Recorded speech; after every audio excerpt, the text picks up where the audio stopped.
Okay, boys and girls, I want you to get your yoga mat out. It's time for us to do yoga. Get your yoga mat out. It's time for our yoga lesson. I want you to get it out. Roll it on the floor. It's time for yoga, right? We always do this, right? Just get your yoga mat, roll it on the floor. Okay, here we go. You ready? Okay, yoga is so good to make us calm. Do you know what it means to inhale? You know what it means to exhale? Okay, good. All right, we're going to inhale, raise our arms. Exhale, lower. Inhale, raise your arms. Exhale, lower your arms. Inhale, raise your arms. Exhale, lower your arms. Okay, here we go. On this one, we're going to do something different, okay? All right, inhale, raise your arms. And when we exhale, we're going to touch our toes. We're going to exhale, forward fold. Ah, does that feel good? Yeah? Okay. All right, inhale, raise all the way up. Exhale, forward fold. One more time, inhale, raise up. Exhale, forward fold. All right, we're going to do something different. Inhale, chair.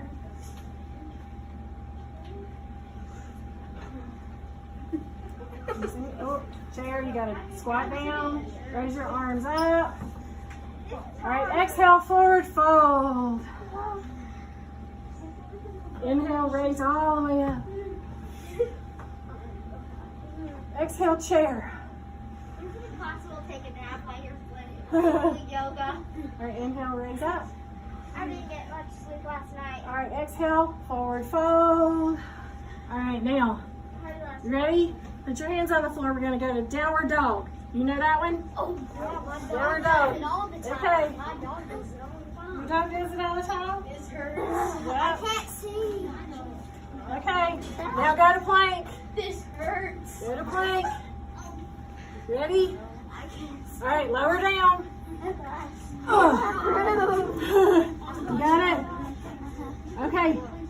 Now I want you to lift your whole body. Let's go back to child's pose. Oh no, you can't see? I don't like it. Wait, isn't child's pose doing this? All right, now let's go back to downward dog. Ready? All right, step up to the front of your mat. Stay in the forward fold. Inhale, chair. Exhale, forward fold. Downward dog.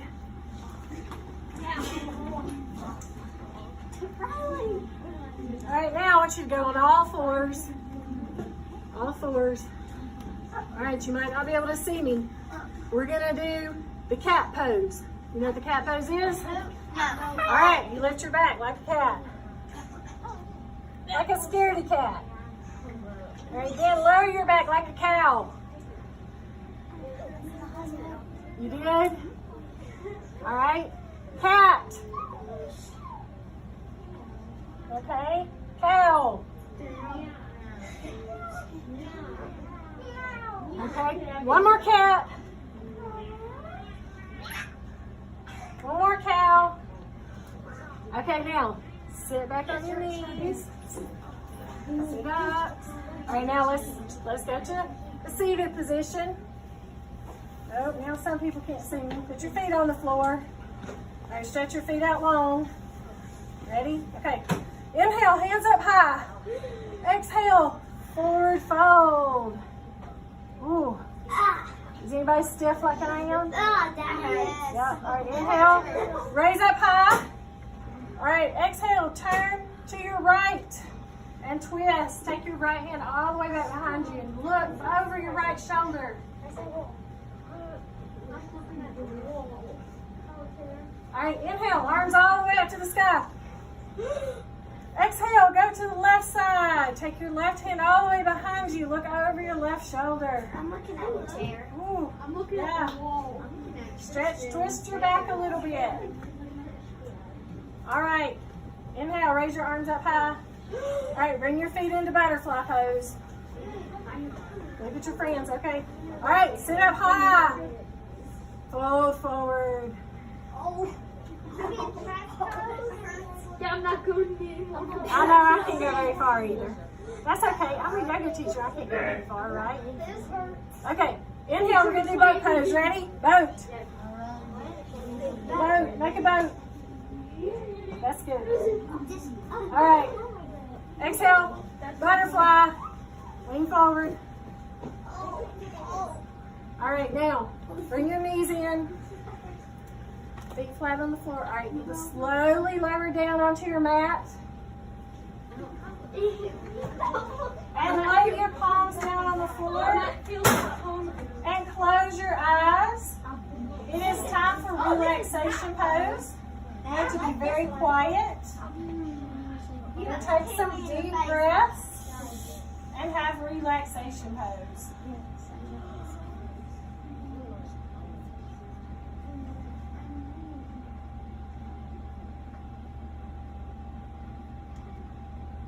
Very still. Relax your feet. Relax your legs. Relax your body. Relax your arms. Relax your head. And take some deep breaths. Okay, when you're ready, roll over to your right side. And use your left arm to push yourself up. Sharing your yoga practice with me. Let your light shine. Okay, go back to your seats. All right, so let's talk just a minute about what we did. Are you ready? Did y'all enjoy that? Yes, ma'am. Okay, so what did we do first? Inhale. Arms up. Right before that, what did we do? Arm mat down. We rolled out our yoga mats. Was there a problem? We didn't have any. You didn't have a yoga mat, right? That was a problem, wasn't it? Mine felt like concrete. Yours felt like concrete. Okay, good. All right, so after we did that, what did we do? What did we do? We felt like ice. We did some inhales and exhales. Why do you think we did that first? Because it calms you down. It calms you down. It gets you ready, right? Okay, so then what did we do after that? What did we do? Chair. Did we do that right after our inhales and exhales? No. We did some folding. We did some stretching, right? And then, yep, we touched our toes. Why did we do that? What was that doing for us? Stretching, a little more warming up. Good. Okay, then after that, we did the chair. Why do you think I did the chair after that? It was a little bit harder, right? Then what do we do? And also trying to put it back. And what? Balance. We were working on our balance. Yep. Okay, good. What else? What was after that? What did we do? Downward dog and the plank, right? And then after we did the plank, do you remember what we did? Yeah, we did cat. We did the child's pose. Why do you think I stuck a child's pose in there? Just for kids. No, not because you're It's a little kids. harder. We did some hard stuff, and then we needed to breathe for just a second before we did some more hard stuff, right? Then we did the cat and cow, right? Yeah, that was fun. That's a good stretch, isn't it? Okay. And then what did we do? We did the boat. We did the butterfly and the boat. Yep. The boat is like really hard. The boat was hard. Yep. Why do you think I would say that one to the end? Does anybody know? I got some yoga expert. I got a yoga expert in here. See one. Why do you think I did that one at the end? Do you know? The boat. I do it at the end because we use it works our abs, right? And you use your abs to do almost everything else. So you wait to the end to do the hard ab stuff. Did you know that? Yep. Okay, so then after we did that, what did we do? Do you remember? After we did the bow. What did we do? The resting pose. Before we did the resting pose, what did we do? What did we do? We did the twisting, right? And then we did the resting pose. Why did I do the resting pose last? So we could rest. And relax, right? Okay. And so, did I do this in a certain way? Yes, ma'am. How did I do it? You did it easy, harder, easy, harder, easy. Okay, yep. And so I did it in a certain Pattern. in a certain order, right? I did it in a certain order. So does it matter, the order, about how things happen? Yes, ma'am. Yes. What do we call that in reading? Do you remember? When there's an order to something. The order of how things happen. There's an order to how things happen, right? We learned that in our We sure did. Okay, and so let me ask you this. We had a problem, right? What was our problem? No. We didn't have a mat, right? How did we solve that problem? We pretended we had Matt. You just pretended you had one. Good. Okay, what about time and place? Was that a factor? When did this happen? A little bit.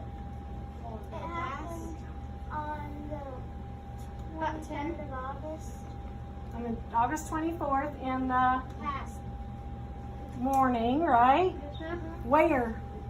At school. In the At classroom. school in the classroom. Now, normally, where would you do yoga at school?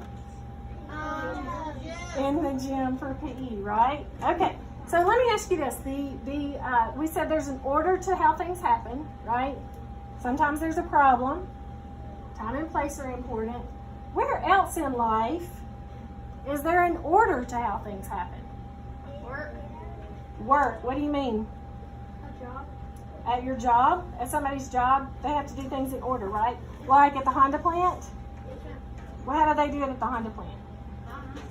Would order be important at the Honda plant? What do they do there? They sell cars. They put together cars, right? Yes, ma'am. Do they do that in a certain order? Yes, ma'am. Okay. You have a schedule. Engine. You have to read a comment.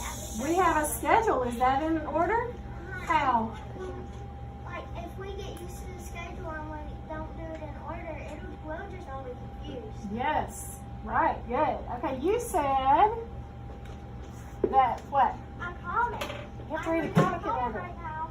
I was reading a comic before you came in, and all the panels have to be in a certain order, but it won't tell a story at all. Right. You have to read a story in order. It won't tell a good story. Good. Anything else? Sorry, right now I'm getting big name, and I have to read it in a certain order. Instruments. Instruments. What do you mean? They have to be in a certain order to play a certain tune. Oh, they have to play the notes in order, right? Yes, ma'am. Okay, good. Can you think of a situation where time and place is important? Time and place. Like the instruments. Would there be a certain time and place for the instruments? Yes, ma'am. What? What's the certain time and place for instruments? Morning in the parking lot. Morning in the parking lot. Like for what are those called when people marching like a lion? And The band, when the band is having band camp practice, yes, they do that in the morning at the parking lot over at the high school, right? Yes, ma'am. Okay, very good. All right, so there is an order to how things happen. Good, and time and place could affect that order, right? Okay, very good. So that was our experience for sequence and setting. Show the pictures, okay? I'm going to do my best. This book is called The Honest to Goodness Truth. Okay? Got it? Is it always right to tell the truth? Okay, let's find out.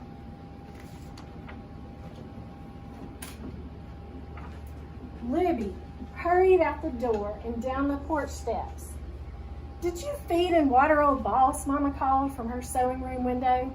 Libby stopped at the gate. "Yes, Mama," she answered. She was surprised at how easy the lie slid out of her mouth like it was greased with warm butter. Mama stopped sewing Virginia Washington's wedding dress and came outside. Libby dropped her head and wouldn't look in her mother's eyes. "Are you sure?" Mama asked real stern-like. "Speak the truth and shame the devil." Lily opened her mouth, but Mama placed a finger in the air as a signal for her to stop. Has your mom ever done that before? Or a teacher? Yeah. Libby Louise Sullivan, I'll ask you once more and again, did you feed and water old dogs? Libby's stomach felt like she'd swallowed a handful of chicken feathers. Her eyes commenced to fill with water and her bottom lip quivered. Then, taking a deep breath and gulping hard, she owned up to her lie. I was going to do it as soon as I got back from jumping rope with Ruthie Mae. Libby felt a lot better, even though Mama punished her double. For not tending to old Boss, Libby couldn't go play with Ruthie Mae. And for lying, she had to stay on the porch the rest of the day. It was the first time Libby had lied to Mama, and as far as she was concerned, it was going to be the last. From now on, only the truth, she decided. Libby started her truth-telling come Sunday morning. So that's good, she's telling the truth, right? Whoops. All the children from Briarsville were gathered outside the small church waiting on Sunday school to begin. Everybody was admiring Ruthie Mae's new dress and matching hat when Libby came skipping up. Morning, everybody. Morning, Ruthie Mae, she spoke all nice. I like your outfit. It's real pretty, but you've got a hole in your sock. All eyes went from the hat to the dress to the holes. Meanwhile, Libby skipped up the steps inside the church without ever noticing the hurt on her best friend's face. She told the truth, didn't she? Mm-hmm. Service ended, and same as always, Libby asked Ruthie Mae to walk home. No, no, and no again. Ruthie Mae glared at her. Libby was purely surprised. What'd I do? You told the whole world I had a hole in my sock. It was the truth, Libby pronounced, feeling satisfied. It was plain mean, replied Ruthie Mae, and she hurried away. Libby looked at the idea from the outside in and then from the inside out, walked home alone. By the time she trudged up her steps, she was still confused. She told the truth, right? The next morning, Libby joined a group of friends on the way to school. Did you do your geography homework? Willie asked Libby. It was easy, she answered. Not for me, Willie shook his head. I didn't understand it, so I didn't do it. First thing in class, Libby started waving her hand. Me, Miss Jackson, me, Miss Jackson. When the teacher called on her, Libby announced, Willie don't got his geography homework. Doesn't have his homework, corrected Miss Jackson. No, ma'am, he don't. Libby was pleased with herself. Willie gave her an ugly look. Why don't you tell on me, he whispered as he headed to Miss Jackson's desk to explain. With certainty, she whispered back. All I did was tell it like it is, so there. And she folded her hands neatly in her lap. What do you think? Yeah. Before lunchtime, Libby had told a lot of truths. She reminded everybody how Daisy had forgotten her Christmas speech and cried in front of all the parents. She told Charles that how Charles Etta had gotten a spanking for stealing peaches off Miss Stacy's tree. And the whole class knew that Thomas didn't have lunch money and had to borrow some from Miss Jackson. By the time school was out, hardly anyone would talk to her. Why are y'all so mad at me? Libby asked as her classmates started home without her. On Libby's way home, she wondered why her stomach felt as fluttery as it did when she had told the lie. I promised Mama I would tell the truth no matter how much it hurt. She reassured herself glumly. And that's all I done. Before Libby knew it, she was in front of Miss Tussleberry's vine-covered cottage. The woman was in her rocking chair, gliding back and forward and fanning herself with a hand-folded fan. How do, Libby Louise, she called in her sing-song voice. What's that sad look you're wearing on such a pretty day? Libby jumped right in with what was bothering her. Can the truth be wrong? Oh no, Miss Tussleberry said, fanning faster. The truth is never wrong. Always, always tell the truth. That's what I thought, Libby said, a smile of relief lighting up her face. Miss Tussleberry leaned over the railing to pluck a bloom from one of the vines that grew all over her garden and up her house. Don't you think my garden is lovely? Libby thought on it. Ordinarily, she would have just said yes, for fear of sounding sassy. But that wasn't the truth. So, polite as you please, she answered, Miss Tussleberry, truly and honestly, your yard looks like a jungle. Well, I declare, Miss Tussleberry gasped. Don't be mad, Libby pleaded. But it was too late. Miss Tussleberry rushed inside her house and slammed the door. Even though Mama was busy putting the finishing touches on Virginia Washington's wedding dress, she still took time to listen to Libby's problem. I feel something awful. My friends don't like me no more. Anymore, repeated her mother. No, they don't, and just because I told the truth. The girl sighed deeply. Handing her a needle to thread, Mama asked gently, Are you sure they're mad at you for telling the truth? I think so, said Libby. Willie was mad as a hornet when I told Miss Jackson he didn't have his homework. And Miss Tussleberry got plenty upset when I said her garden looked like a jungle. Mama smiled. Oh, I see. Then putting down her work, she took Libby's hand, saying, Sometimes the truth is told at the wrong time, or in the wrong way, or for the wrong reasons. And that can be hurtful. But the honest-to-goodness truth is never wrong. Then Mama went back to stitching and pulling and stitching and pulling. Libby walked to the barn to feed and water old Boss, all the time trying to get an understanding of her mother's words. Just then, Virginia Washington sashayed out of the fields and past the barn, come for the final fitting of her wedding dress. As she watched Libby brush old Boss, Virginia burst into laughter. That horse is older than black pepper, she said, shaking her head. I doubt you could get $1 for that old flea-ridden swayback. And she flounced off toward the house. Don't say those things about old Boss, Libby called after her, throwing her arms around the horse's neck. She knew he wasn't the fine carriage horse he had once been, but why did Virginia have to rub it in? Now Libby thought back on her own truth-telling, and Mama's words suddenly became crystal clear. She gets it now, huh?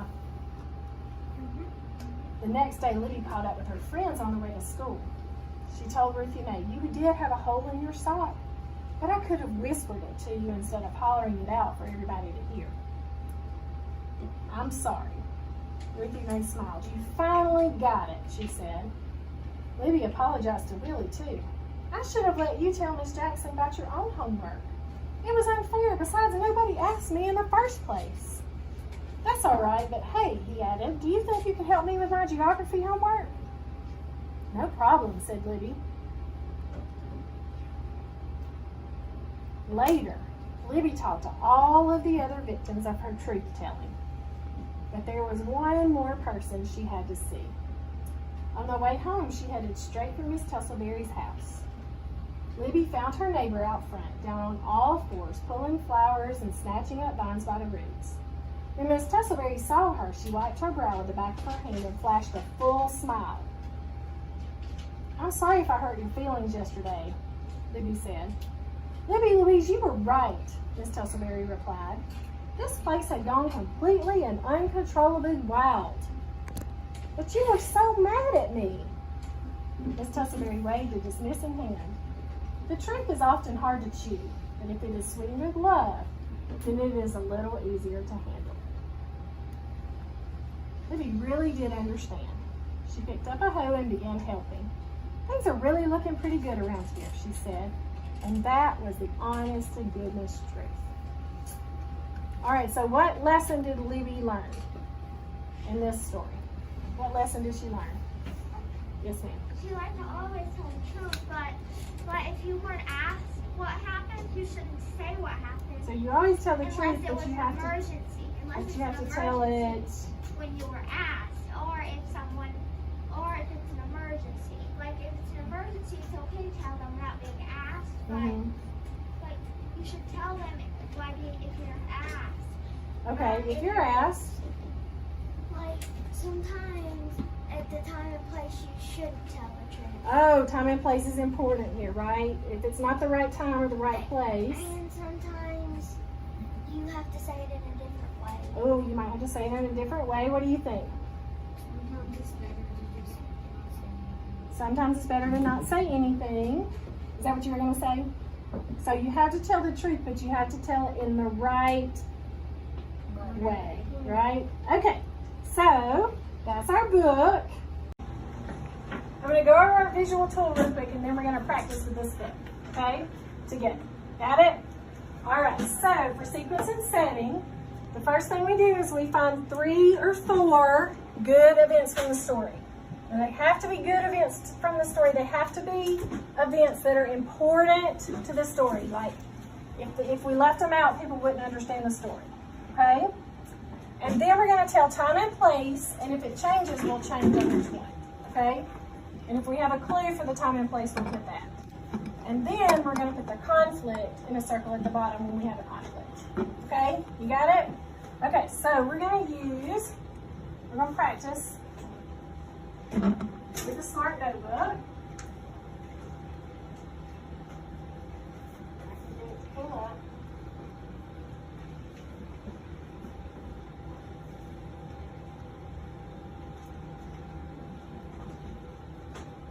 If not, we'll just go down to a different part on this document. Okay? All right, so what was a good beginning event from this story? What was a good beginning event? What you got? What was a good beginning event?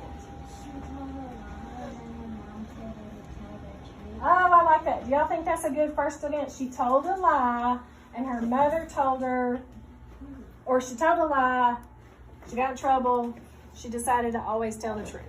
Right? You can if you want to. All right, so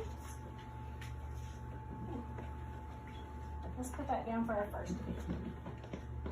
Actually, let's just can we use the dry erase board over here? Is that all right? We'll just use that. All right, so she told a lie. Libby told a lie.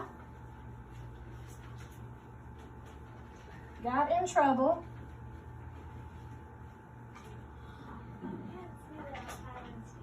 And decided to always tell the truth. Okay, now I wrote my sentence first because I didn't know how big to make my box, right? So I wrote my sentence first. I'm going to make a box. All right, where were we? Where was Libby when she told that lie? Where was she? Yes, sir. I'm so sorry, I can't hear you. Her front lawn, or her, let's say her house, right?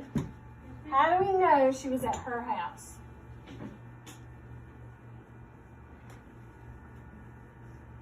Do we need to go back to the story? How do we know? It kept saying their farm. Oh, okay, it said their farm. Okay, so I'm going to put the place right here, and in the circle, their farm, because that was a good clue. Okay? When was it? What's a good time? Yes, ma'am. You think it was in the morning? In the daytime? Okay, why would it be daytime? What's a clue that it was daytime? Because in the picture it was sunny. Okay, besides the picture, do we have any words in the story that showed us that it was daytime? What was she doing? Chores. She was doing chores, right? What particular chores was she supposed to be doing? Feeding the horse. Feeding the horse. And when would you normally feed the horse? In the daytime or in the morning, right? Okay. So, I'm going to make myself a little circle up here. Feeding her horse. Good. Okay. So that was our clue that it was daytime. Okay, so let's move on because I don't think we're at our big conflict yet. Do you guys? Okay, what happened kind of in the middle of this story? What happened kind of in the middle of the story? Who can give me a good sentence that tells what happens in the middle? Yes, sir. Libby thought it was okay to be rude even though she was telling the truth. She told the truth in a rude way.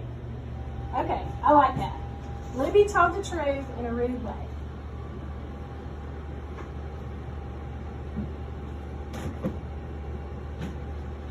wrote my sentence first so that I can know how big to make my box. All right, so was she still at her house when she was telling the truth in a rude way? No. Where was she mostly when she was telling the truth in a rude way? School. All right, she was in a couple of different places. Like the first time she did it, she was at church, but she was mostly at school. So let's say school. Who can give me a clue that she was at school? One clue. There's a bunch of clues, right? What's one clue? Yes.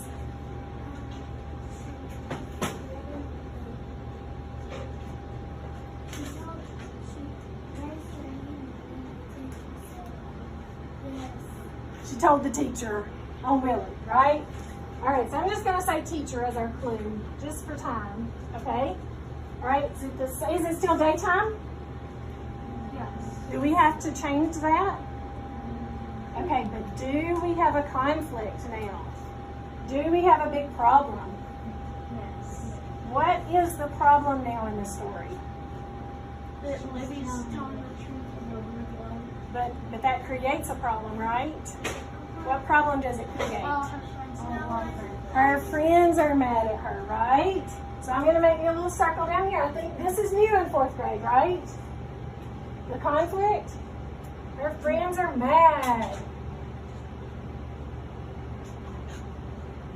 I'm going to put that in a circle down here because we have a conflict. Okay, let's see. What happens? Can we get a good end event? A good ending event. Yes, ma'am. She realized what she was doing wrong and she apologized to everyone. She apologizes to everyone, right? She realizes what she did wrong and she apologizes to everyone.